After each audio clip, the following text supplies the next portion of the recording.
സുഹൃത്താണല്ലേ? നിനക്ക് ഞാൻ പറഞ്ഞത് വിശ്വാസമായില്ല.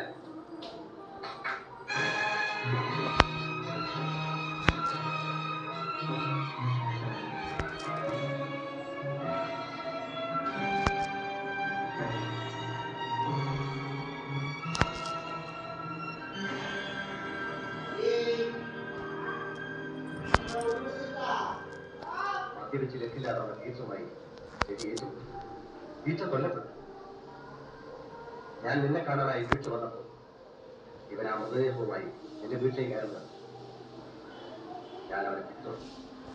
ഇവൻ മുകളിൽ ചെന്ന് ആ ശവം നിന്റെ ഇടപാടിൽ വെച്ചു. നീ ഇനിയും കുറ്റം സമ്മതിക്കില്ലല്ലേ? എന്നെ കൊലക്കേറിലേറ്റാൻ ശ്രമിച്ചവരെ എനിക്ക് തന്നെ വിട്ടു. Very good.